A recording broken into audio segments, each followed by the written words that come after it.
Hello students, welcome to Magnet Brains Hindi. मैं लाली वर्मा आप सभी विद्यार्थियों का पुनः मैग्नेट ब्रेन्स हिंदी में बहुत बहुत स्वागत करती हूँ। स्वागत करने के साथ साथ ये आशा भी करती हूँ कि आप सभी होंगे एकदम स्वस्थ, खुश और मस्त।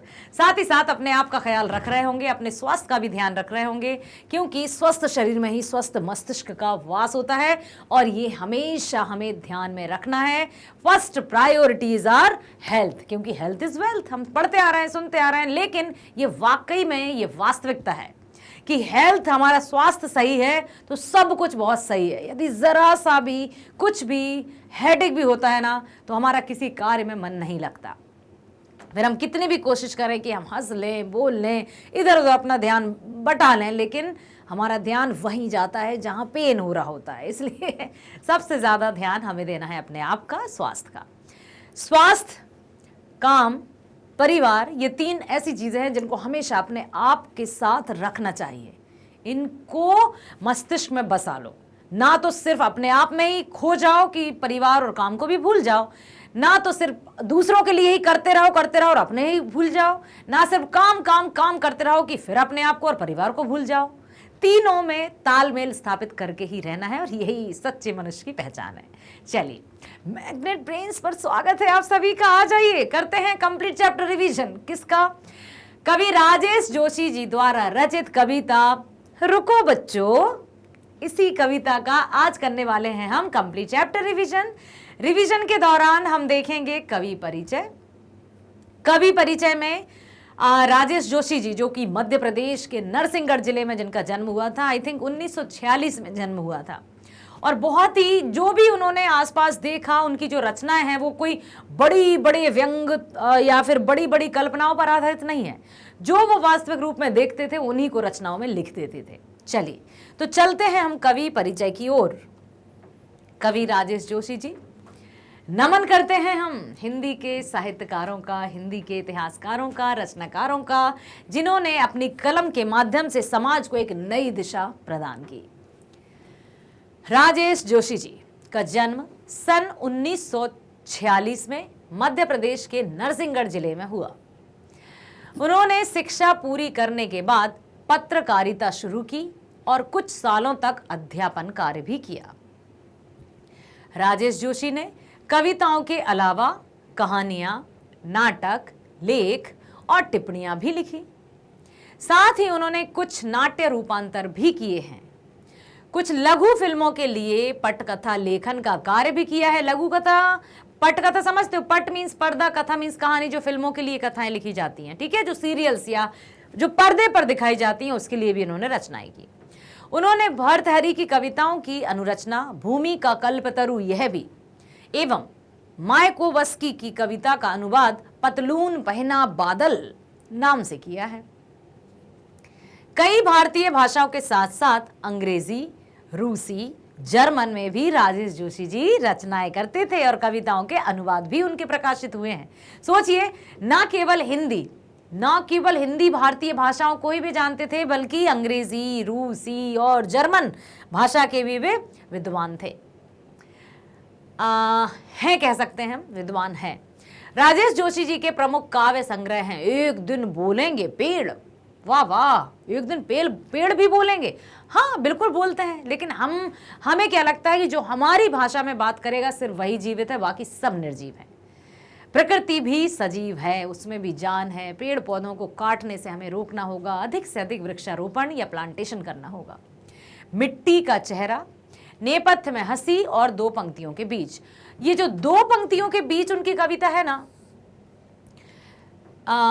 रुको बच्चों, इसी से ली गई है, इतना याद रखना। कभी आपसे पूछा जा सकता है कि रुको बच्चों कविता किस रचना से ली गई है, तो दो पंक्तियों के बीच से ली गई है रुको बच्चों कविता, ठीक। राजेश जोशी जी की कविताएं गहरे सामाजिक अभिप्राय वाली होती हैं। वे जीवन के संकट में गहरी आस्था को उभारती हैं। उनकी कविताओं में स्थानीय बोली बानी, मिजाज और मौसम सभी कुछ व्याप्त है। उनके काव्य लोक में आत्मीयता और लयात्मकता है तथा मनुष्य को बचाए रखने का एक निरंतर संघर्ष भी। दुनिया के नष्ट होने का खतरा राजेश जोशी जी को जितना प्रबल दिखाई देता है उतना ही वे जीवन की संभावनाओं की खोज के लिए बेचैन भी रहते हैं, क्योंकि वो जो रचनाएं लिखते हैं उसमें वो आसपास की जो घटित घटनाएं हैं या जो कुछ चल रहा है, खास तौर से उनकी रचनाओं में देखा ना, यहाँ पर सामाजिक अभिप्राय वाली होती हैं, समाज से संबंधित रखने वाली कविताएं होती हैं उनकी, और बच्चों पर वो कई कविताएं लिखते हैं क्योंकि उनका टारगेट होते हैं बच्चे। बच्चे क्यों? क्योंकि बच्चे ही आगे आने वाला भविष्य है। ठीक है, तो यहाँ पर उनकी रचनाओं में यथार्थता दिखाई देती है और वे बेचैन भी रहते हैं। रुको बच्चों शीर्षक कविता प्रसिद्ध कवि राजेश जोशी जी की है और इसमें उन्होंने यही बताया है कि मैं यहाँ पर आपको वर्बली बता देती हूँ, पढ़ तो हम व्याख्या में भी चुके हैं तो आप सुन लीजिए। इस कविता में कवि ने तीनों न्यायपालिका, कार्यपालिका और विधायिका, जो नियम कानून न्याय ये सब होते हैं ना, उन पर करारा व्यंग किया है कि किस तरह से सड़कों पर आते जाते इतने तेज तेज स्पीड से उनकी कारें जाती हैं, बड़ी बड़ी लंबी लंबी गाड़ियां जाती हैं। तो बच्चों को संबोधित करते हुए कवि ने रचना की है कि बच्चों रुको, जब भी सड़क पार करो थोड़ा सा दाएं बाएं आगे पीछे देख लो, क्योंकि ये तेज रफ्तार से जो गाड़ियां जा रही हैं ना, ये नहीं रुकेंगी, इन्हें किसी की कोई परवाह नहीं, क्योंकि इन्हें तो सिर्फ अपनी शान शौकत ऐशो आराम में अपना जीवन व्यतीत करना है। कई बार उन्होंने यह भी बताया है, देखिए कविता के माध्यम से हम पढ़कर बिल्कुल समझ लेंगे। चलिए तो चलते हैं। रुको बच्चों रुको, सड़क पार करने से पहले रुको, तेज रफ्तार से जाती इन गाड़ियों को गुजर जाने दो।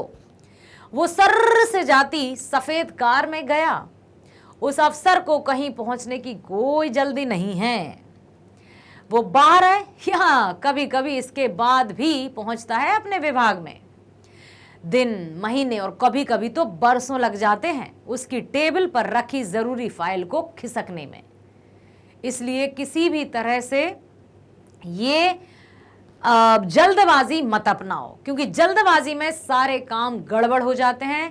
थोड़ा सा अपने नजरिए को विस्तृत करो, अपने दृष्टिकोण को बढ़ाओ ताकि ये देखने में आ सके।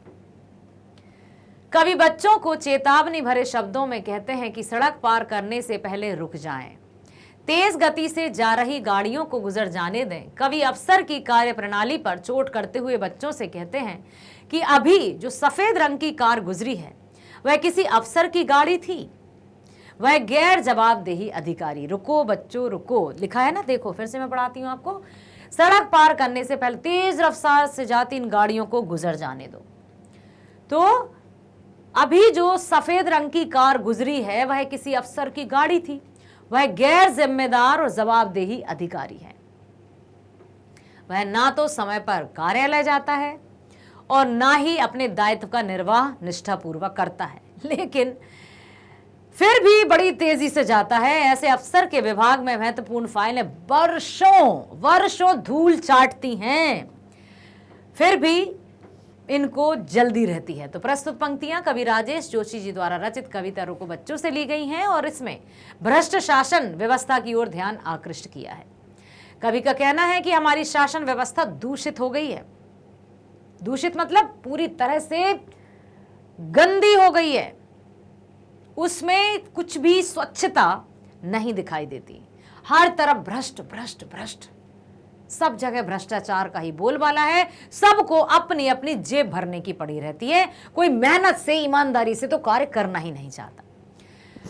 वे सारे नियम देखो, इसके अधिकारी गैर जिम्मेदार, भ्रष्ट और हृदयहीन है।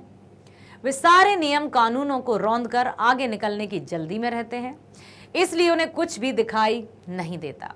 कभी बच्चों को सलाह देते हैं कि उन्हें हमेशा इनसे बचकर रहना चाहिए, अन्यथा उनका भविष्य बिगड़ जाएगा, क्योंकि ये अफसर इतने भ्रष्ट हैं कि ये ना तो समय का पालन करते हैं और ना ही अपने विभागीय दायित्वों का निर्वाह करते हैं। फलतः लोग इनसे तबाह रहते हैं, इनसे दुखी रहते हैं। लेकिन ये बड़े बड़े अफसर हैं, बड़ी कारों में बड़ी तेजी से जाते हैं, जैसे बिल्कुल सारा काम ये समय पर करते हों। आगे पढ़ते हैं। रुको बच्चों, उस न्यायाधीश की कार को निकल जाने दो, कौन पूछता है उससे कि तुम जो चलते हो इतनी तेज कार में, कितने मुकदमे लंबित हैं तुम्हारी अदालत में कितने साल से।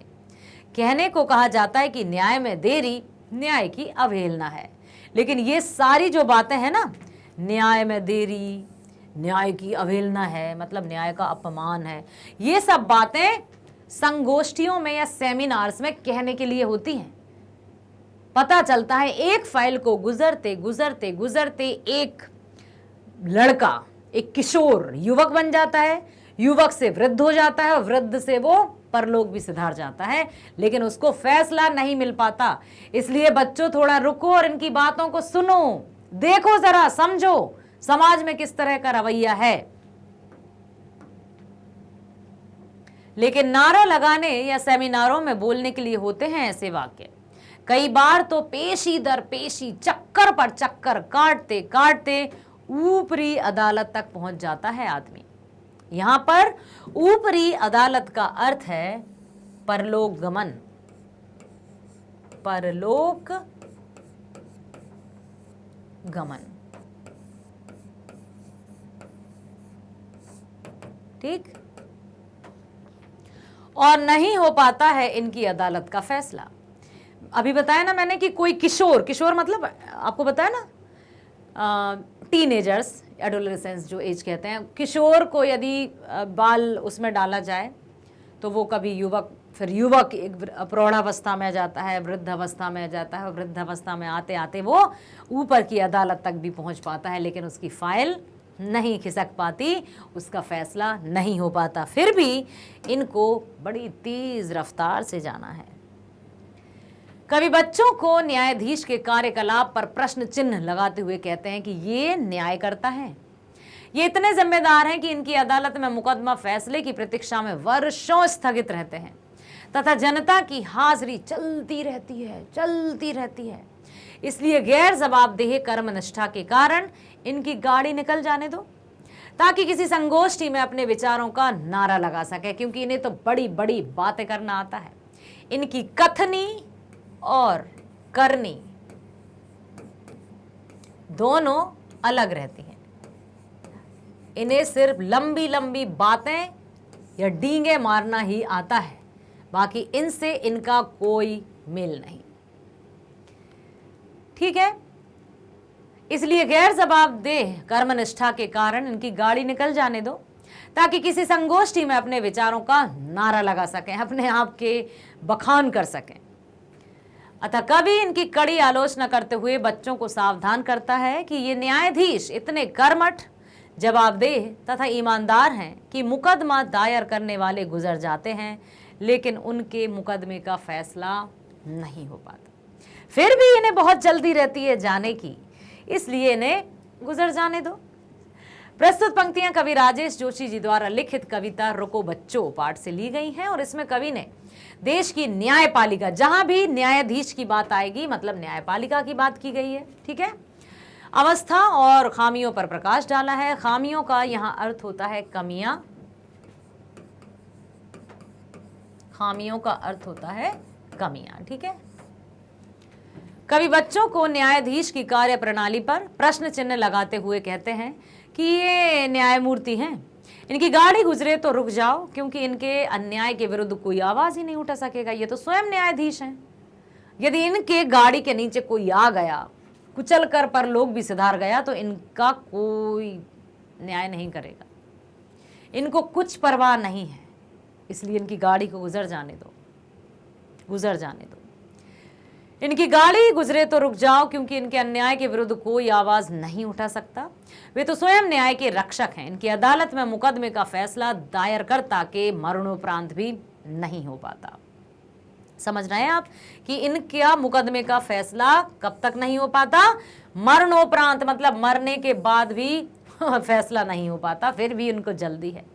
तात्पर्य है कि त्रुटिपूर्ण न्याय व्यवस्था के कारण अदालत में मुकदमे लंबित रहते हैं। मुकदमे का फैसले में विलंब के कारण न्यायपालिका पर विश्वास नहीं रह गया है। त्रुटिपूर्ण मतलब कमियों से भरा, एकदम कमियों के साथ, कमियों से भरा, कमियों भरा, ठीक है, कमियां हो जिसमें त्रुटिपूर्ण, ठीक, इसलिए मुकदमे के फैसले में विलंब के कारण न्यायपालिका विश्वास ही नहीं रहा है अब कि आखिर किस पर भरोसा करें किस पर नहीं करें, क्योंकि कानून तो अंधा है। सबूतों के बलबूते पर किसी गुनाहगार को बेगुनाह साबित कर दिया जाता है और बेगुनाह को गुनाहगार साबित करके उसे कारागार में बंद भी कर दिया जाता है। न्याय में देरी न्याय की अवहेलना है, यह भाषण के लिए है। सच्चाई तो यह है कि भ्रष्टाचार के कारण न्यायपालिका इसलिए बच्चों को इनकी गतिविधि पर पैनी दृष्टि रखनी चाहिए। अगला है रुको बच्चों, सड़क पार करने से पहले रुको। अब किसकी ओर व्यंग कर रहे हैं कवि? देखो, उस पुलिस अफसर की बात तो बिल्कुल भी मत करो। रुको बच्चों रुको, सड़क पार करने से पहले रुको। उस पुलिस अफसर की बात तो बिल्कुल भी मत करो।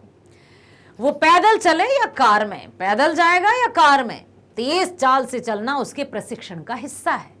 जब प्रशिक्षण का या ट्रेनिंग का हिस्सा है तेज चाल से चलना, तो जब कोई भी घटना या दुर्घटना हो जाती है तब विलंब से क्यों पहुंचते हैं? जब किसी को इनकी आवश्यकता होती है ये तब नहीं पहुंचते हैं, ये बहुत बाद में पहुंचते। तो ये क्या दर्शाता है? इनकी लापरवाही को दर्शाता है। इसलिए रुको बच्चों रुको, सड़क पार करने से पहले रुको। उस पुलिस अफसर की बात तो बिल्कुल मत करो। वो पैदल चले या कार में, तेज चाल से चलना उसके प्रशिक्षण का हिस्सा है। यह और बात है कि जहां घटना घटती है वहां पहुंचता वो सबसे बाद में है। क्या दर्शाता है ये? उसकी लापरवाही, उसकी बेपरवाही और भ्रष्टाचार।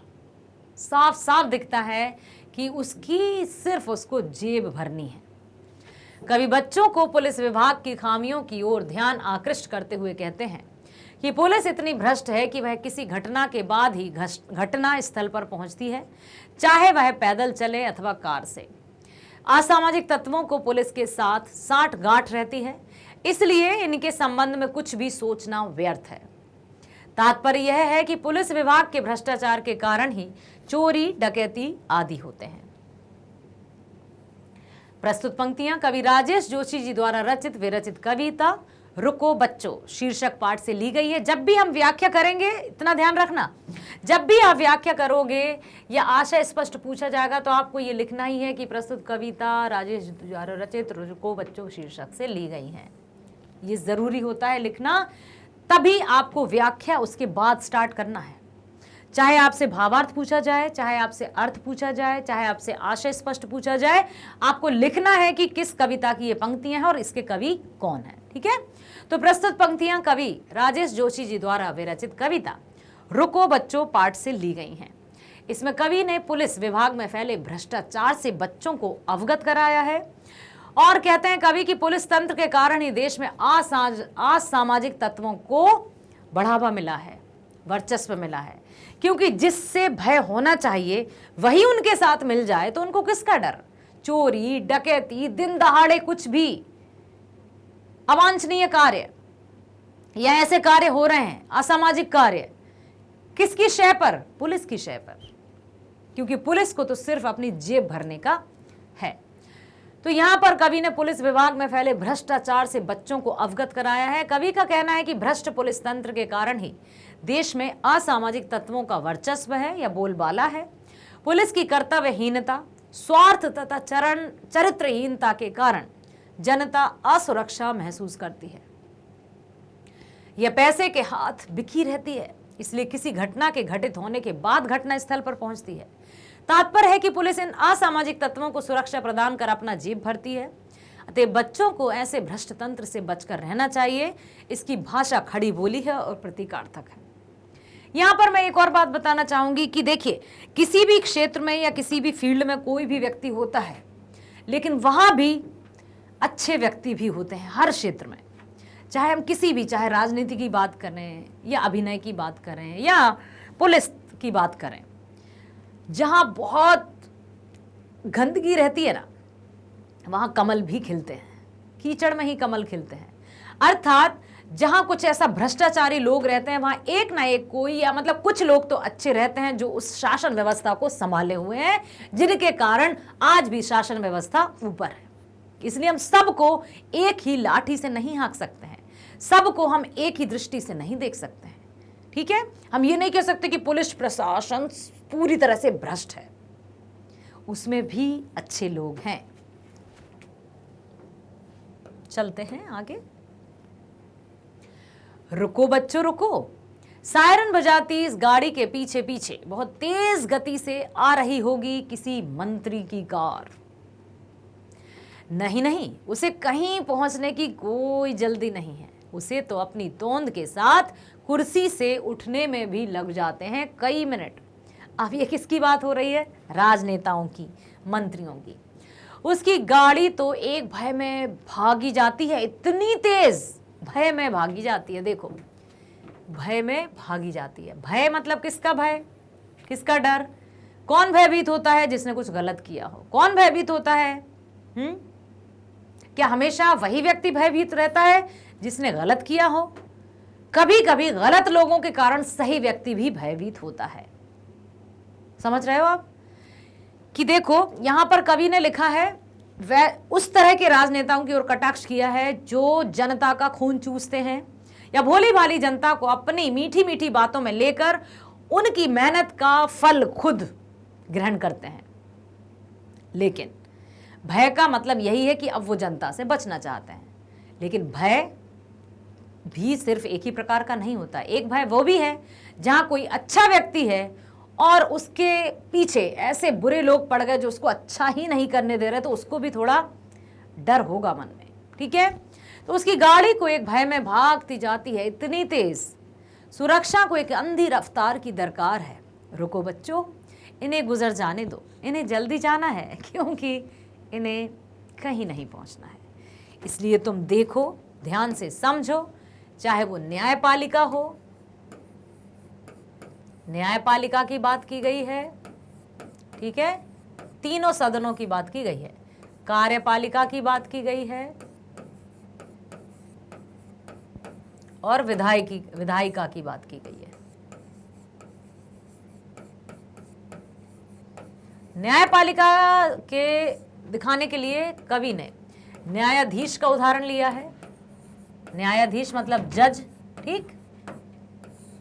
कार्यपालिका के लिए पुलिस का उन्होंने उदाहरण लिया है और विधायिका विधानसभा के लिए उन्होंने मंत्री का उदाहरण लिया है। इतना ध्यान रखना कि ये जो कविता है वो तीनों सदनों की ओर व्यंग्य किया है कवि ने। न्यायपालिका, कार्यपालिका और विधायिका, इन तीनों को साफ साफ रूप से दिखाने के लिए न्यायपालिका का साफ एकदम एकदम कहते हैं ना कि उसका चिट्ठा खोलने के लिए न्यायाधीश को कहा है कि ये लंबी सी गाड़ी में जा रहे होंगे और इनको कहीं जाने की जल्दी नहीं है। क्यों? क्योंकि इनकी फाइलें या इनका निर्णय तो तब होते हैं जब परलोकी सुधार जाएं, महीने और कई बरस भी लग जाते हैं। दूसरी तरफ उन्होंने कार्यपालिका अर्थात पुलिस की ओर संकेत किया है कि चलते तो इतनी तेज रफ्तार में है, लेकिन जहां इन्हें समय पर पहुंचना चाहिए वहीं देरी से पहुंचते हैं, तो कार्यपालिका पर कटाक्ष किया है। विधायिका, मंत्री, विधानसभा, मंत्रियों के किया है उन्होंने कटाक्ष कि किस तरह से जो राजनेता रहते हैं वो अपने वोट या अपने आप को जिताने के लिए या कुर्सी के लालच में आने के लिए भोली भाली जनता को या बड़े बड़े प्रलोभन देकर अपने आप को विजयी तो कर लेते हैं, लेकिन जैसे ही कुर्सी प्राप्त हो जाती है मदमस्त हो जाते हैं। यही उन्होंने कहा है। कवि बच्चों को राजनेताओं के भ्रष्ट आचरण की ओर ध्यान आकृष्ट करते हुए कहते हैं कि जब ये कहीं चलते हैं तो इनके आगे पुलिस की गाड़ी होती है, सायरन बजाती हुई तेज गति से गुजरती है। पहले पुलिस की गाड़ी जाएगी, फिर राजनेता की गाड़ी जाएगी, फिर पुलिस की गाड़ी जाएगी। क्यों? डर है इनको। किस चीज का डर? कुछ गलत किया है क्या, या उसी जनता की मेहनत की कमाई को हजम कर लिया है, डकार ले ली है, इसलिए उसी जनता से बचना है तो सारी सड़कों की पूरा मतलब सब कुछ खाली करवा दिया जाता है। मंत्री जी आ रहे हैं, मंत्री जी कहाँ जाना है भाई, मंत्री जा रहे हैं चले जाएंगे, नहीं, सब कुछ बिल्कुल एक तरफ से, कुछ भी हो रहा हो किसी को लेकिन उसको रुकना पड़ेगा, मंत्री जी जाएंगे पहले। तो कवि बच्चों को राजनेताओं के भ्रष्ट आचरण की ओर ध्यान आकृष्ट करते हुए कहते हैं कि जब ये कहीं चलते हैं तो इनके आगे पुलिस की गाड़ी होती है सायरन बजाती हुई। इन्हें कहीं पहुंचने की कोई जल्दी नहीं है, बल्कि जनता का हक डकारने के कारण सदा भयभीत रहते हैं, डरते हैं ये कि कहीं ये जनता हमें पहचान ना जाए कि ये तो वही था जो कल पैदल चलकर हमारे घर आया था वोट की भीख मांगने, आज इतनी लंबी गाड़ी में बैठा है। अब देखते हैं इसको, तो वो 9-2-11 हो जाता है पुलिस की उसमें, ठीक है। इसलिए पुलिस गाड़ी के पीछे तेज गति से भागती इनकी गाड़ी नजर आती है। इसी कारण कवि बच्चों को रुक जाने को कहता है, ताकि देश के भविष्य ये बच्चे अंधी रफ्तार से दब कुचल ना जाएं। अर्थात ये बच्चे भी दूषित आचरण के ना हो जाएं। या दबने कुचलने का अर्थ ऐसा नहीं है कि उसकी गाड़ी के नीचे आ जाएं, अर्थात उनके ही हाथों की कठपुतली ना बन जाएं। ये भी इन्हें उनकी हकीकत से, इन्हें उनकी वास्तविकता से परिचित कराना होगा, ये कहना चाहते हैं कवि, ठीक है। अर्थात ये बच्चे भी दूषित आचरण के ना हो जाएं, इसलिए कवि इन्हें अंधी दौड़ का हिस्सा ना बनने की सलाह देता है। प्रस्तुत पंक्तियां कवि राजेश जोशी जी द्वारा लिखित कविता, कौन सी कविता है, रुको बच्चों से ली गई हैं। इसमें कवि ने राजनेताओं अर्थात मंत्रियों के भ्रष्ट आचरण पर कड़ी चोट की है, करारा व्यंग किया है, तीखा व्यंग किया है। कवि का कहना है कि देश के भाग्य विधाता कहलाने वाले नेता भ्रष्टाचार में पूरी तरह से डूबे गए, पूरी तरह से डूब गए हैं। सिर्फ सत्ता, सत्ता, मोह, लालच, सब कुछ दिखाई देता है इन्हें, और कुछ दिखाई ही नहीं देता। इन्हें जनता की नहीं बल्कि अपनी कुर्सी की चिंता रहती है। इन्हें जनता की दीन दशा पर तरस ही नहीं आता। ये स्वार्थी, भ्रष्ट तथा सत्ता के लोभी हैं। ये जनता को धर्म, जाति और वर्ग के नाम पर बांटकर उन पर कब्जा करते हैं, उनको अपने झांसे में ले लेते हैं और बस कठपुतली की तरह नचाते हैं, और जनता का हक डकार कर स्वर्गिक आनंद प्राप्त कर लेना चाहते हैं। यही, बस यही इनका एकमात्र उद्देश्य है। इनका शासन बंदूक की नोक पर चलता है। इसलिए कवि ऐसे स्वच्छ समाज का निर्माण करना चाहता है जहां न्याय, करुणा तथा ईमानदारी की गंगा प्रवाहित हो। इसलिए बच्चों को आगाह करते हैं, सभी स्वच्छ वातावरण में सांस ले सकें, भय तथा आतंक का नामो निशान ना रहे। इसलिए कवि देश के बच्चों को आगे आने के लिए प्रेरित करते हैं तथा शासन व्यवस्था की अंधी दौड़ का हिस्सा ना बनने की सलाह देते हैं। समझ आया? यही बताया है कवि ने। आशा है आपने ध्यान से सुना है तो समझ में जरूर आया होगा। कहा ना, हर एक विषय के वीडियोस आपको मैग्नेट ब्रेन्स पर इसी तरह से बेस्ट क्वालिटीज के साथ प्रोवाइड किए जाएंगे, वो भी 100% फ्री, क्योंकि मैग्नेट ब्रेन्स है भारत का नंबर 1 प्लेटफॉर्म जो स्कूल एजुकेशन 100% फ्री प्रोवाइड करता है। हिंदी मीडियम, इंग्लिश मीडियम दोनों में आप देख सकते हैं, kindergarten to class 12 English medium, साथ ही साथ कक्षा 7वीं से 12वीं तक की online school education Hindi medium एकदम फ्री है। बस आप बने रहिए हमारे साथ और देखते रहिए वीडियोस। लाइक कीजिए, सब्सक्राइब कीजिए और शेयर कीजिए। कहा ना, सब्सक्रिप्शन का कोई चार्ज नहीं है। स्कूल एजुकेशन के साथ साथ सभी प्रकार की प्रतियोगी परीक्षाओं के वीडियोस भी आप देख सकते हैं मैग्नेट ब्रेन्स पर एब्सोल्युटली फ्री। बने रहिए हमारे साथ। मिलते हैं नेक्स्ट वीडियो में। स्वस्थ रहिए, खुश रहिए। Bye bye. Thank you so much.